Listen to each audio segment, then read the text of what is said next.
नमस्कार, मैं धीरज सिंह, आप सबका बहुत बहुत स्वागत है। क्लास होगा 10th, सब्जेक्ट होगा बायोलॉजी।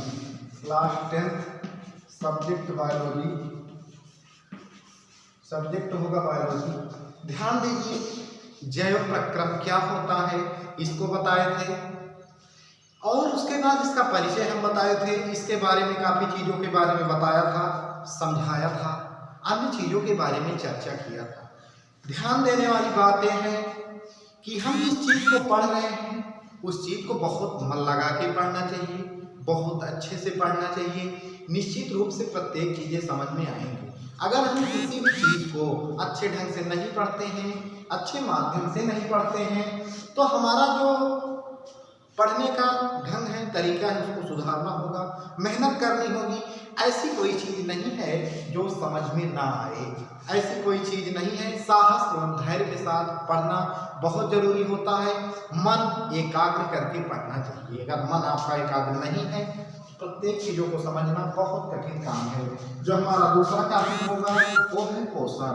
जो दूसरा हमारा टॉपिक होगा वह है पोषण। जो दूसरा टॉपिक होगा हमारा वह है पोषण। पोषण व्यक्ति के जीवन में, हम आप जीवन जीते हैं तो जैसे हम टहल रहे हैं या साइकिल चला रहे हैं या किसी भी क्रियाकलाप को हम कर रहे हैं या टहल रहे हैं, अगर साइकिल चला रहे हैं या ऐसे किसी भी प्रकार से क्रियाकलाप कर रहे हैं, उसके लिए एक ऊर्जा की आवश्यकता होती है।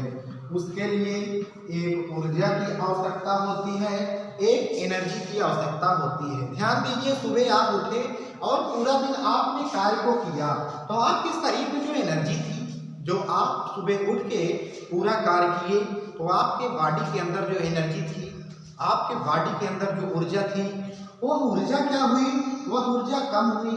अब बताइए, ऊर्जा कम हुई, फिर ऊर्जा को दोबारा प्राप्त करने के लिए हमको ऊर्जा को दोबारा प्राप्त करने के लिए विटामिन, प्रोटीन आदि विभिन्न प्रकार कार्बोहाइड्रेट या आदि विभिन्न प्रकार की चीज़ों का सेवन करना पड़ेगा, खाना पड़ेगा, जिसे हम भोजन कहते हैं। मान लीजिए, हम एनर्जी को ना तो उत्पन्न किया जा सकता है, ऊर्जा को ना तो उत्पन्न किया जा सकता है, ना ही नष्ट किया जा सकता है।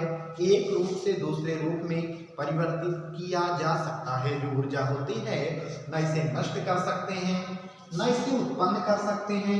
एक रूप से दूसरे रूप में परिवर्तित किया जा सकता है। अर्थात जैसे हम साइकिल चलाए, मेहनत किए तो क्या हुई? ऊर्जा निकली, अर्थात हमारी ऊर्जा कहाँ गई? साइकिल चलाने में गई। अब हम दूसरे रूप में, भोजन के रूप में, आदि चीजों के रूप में हम ऊर्जा को फिर से प्राप्त करेंगे, ऊर्जा को ग्रहण करेंगे। तो इससे क्या होता है कि अधिक एनर्जी, शरीर के अगर एनर्जी लॉस करते हैं या किसी कार्य को करते हैं, उसमें एक ऊर्जा की आवश्यकता होती है। क्योंकि एक हमारा मानव जीवन है, इसके विकास के लिए, पोषण के लिए विभिन्न प्रकार के न्यूट्रिएंट्स, प्रोटीन, कैल्शियम, विटामिन आदि चीजों की बहुत बड़ी आवश्यकता होती है। अगर हम मेहनत करते हैं या किसी कार्य को करते हैं, अगर उस सापेक्ष अगर हम शुद्ध रूप से भोजन नहीं लेते हैं तो निश्चित रूप से वह हमारे लिए बहुत नुकसानदायक है। वह हमारे लिए इतना नुकसानदायक है कि हम कह नहीं सकते हैं।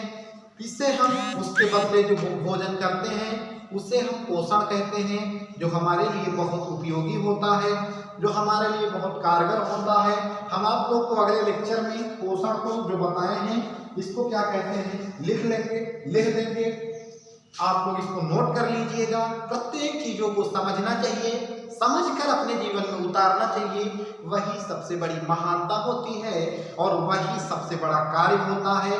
क्योंकि हम जिस चीज को पढ़ते हैं वह किस लिए पढ़ रहे हैं, किस लिए अपने जीवन में उसको उतार रहे हैं। जैसे हम इसको पढ़ रहे हैं, हमको जानकारी मिली कि हमको ऐसा करना चाहिए, इस तरह अच्छा कार्य करना चाहिए, जिससे क्या होगा कि हमारे बॉडी का धीरे धीरे सिस्टम सही होगा। जब बॉडी का सिस्टम सही होगा तो हमारा विकास धीरे धीरे निरंतर प्रक्रिया में होता जाएगा। अर्थात हम धीरे धीरे प्रत्येक चीजों को प्रक्रम के रूप में, प्रत्येक चीजों को प्रक्रम के रूप में समझते जाएंगे। क्योंकि समझना जरूरी होता है, उसको जीवन में उतारना जरूरी होता है, जो बहुत महत्वपूर्ण है। बहुत बहुत धन्यवाद। उम्मीद है आप सब बहुत अच्छे होंगे।